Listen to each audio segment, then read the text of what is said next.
ganito na yung itsura niya. Ito yung sa likod. Yan, lilinisin natin to mamaya. And then, ito yung sa harap. Yan, tatanggalin natin tong mga to mamaya, excess na thread. And, yeah. Ito, nag-zigzag stitch ako dito pala para hindi masira yung tela. And then, yan.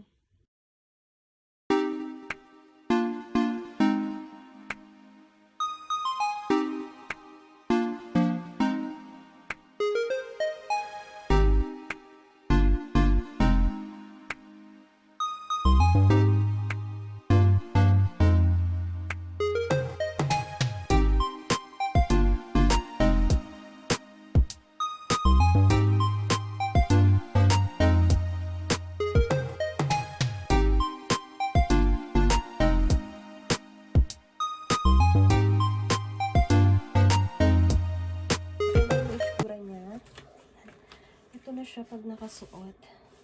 Hindi ko alam bakit may ganito. Nagkamali siguro ako. Medyo na-move ko yung kwan. Pero hindi naman halata. Maluwang to kanina. Ayan. So, yan. Crop top lang siya. And then, after nyan, maglalagay ako ng strap. Gusto ni Davy, sabi niya maganda na raw na ganito na lang.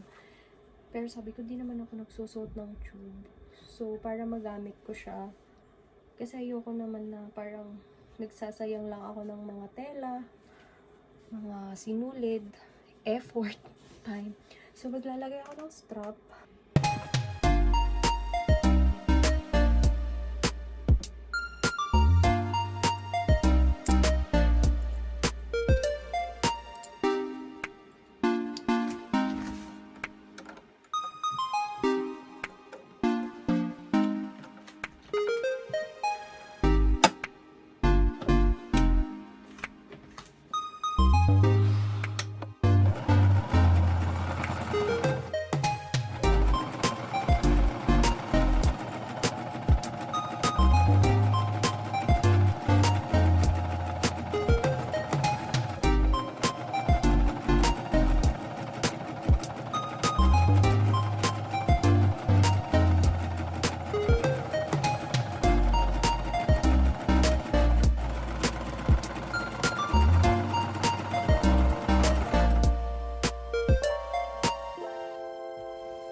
Ito, tapos ko na yung strap and ilalagay ko na lang siya dito.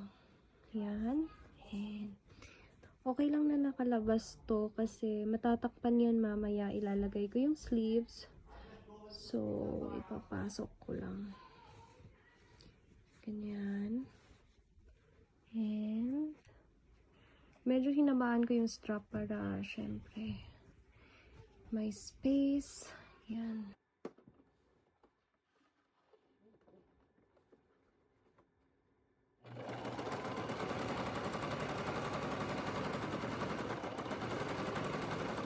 After ko makabit yung tawag dito, yung strap, gagawa na ako ng sleeves and una kong gagawin, nag-cut muna ako ng 2 rectangles. Yung eto, width niya is measurement ng shoulders ko hanggang sa elbow plus 2 inches na seam allowance. And then for the length naman niya, depende sa'yo kung gaano ka puffy yung gusto mong sleeves. Para sa akin, nag-measure ako ng mga 60 inches kasi yun na lang yung meron ako. And lahat ng natirang tela ko ginamit ko na para hindi sayang. So, ang una kong gagawin, mag-straight stitch lang ako dito. Pero, hindi ko ilalock yung end. Hindi ko ilalock yung mga dulo kasi i-gather natin.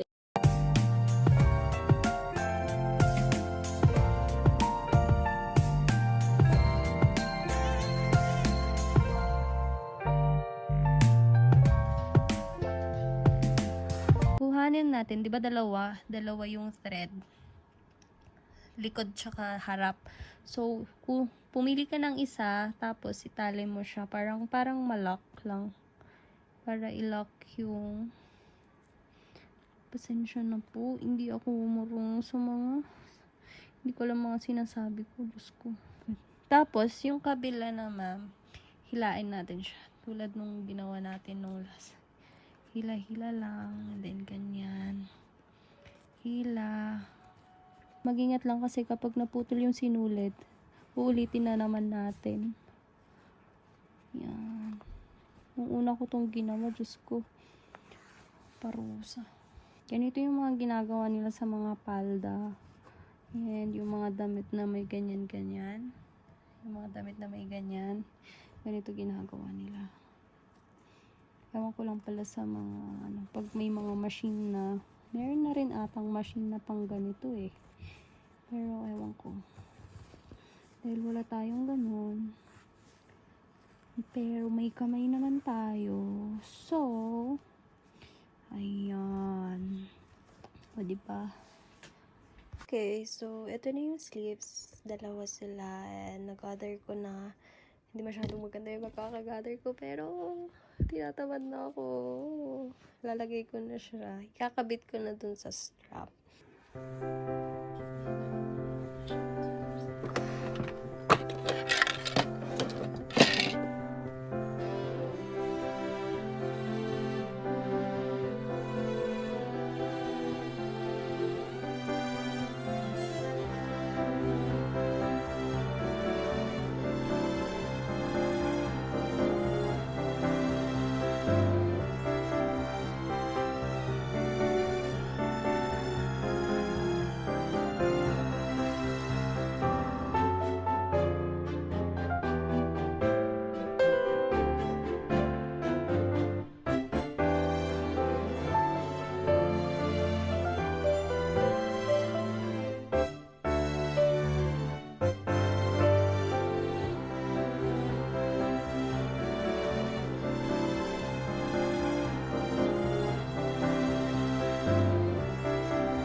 Okay, so, ito na po siya. After ko makabit yung sleeve.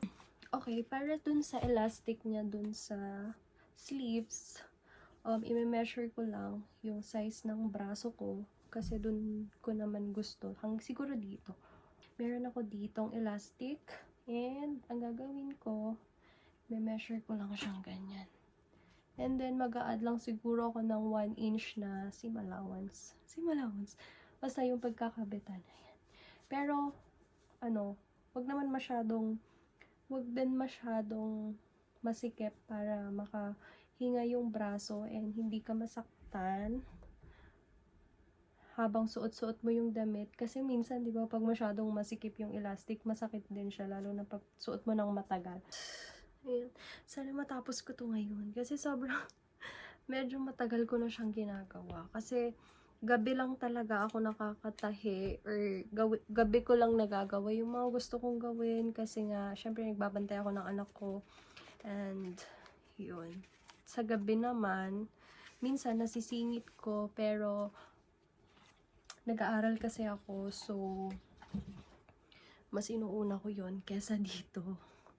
And yun. Pero ngayon, gusto ko na kasi siyang tapusin. Oh my God, ba't ganun? Mas malaki ba yung braso ko sa kabila? Kulang to.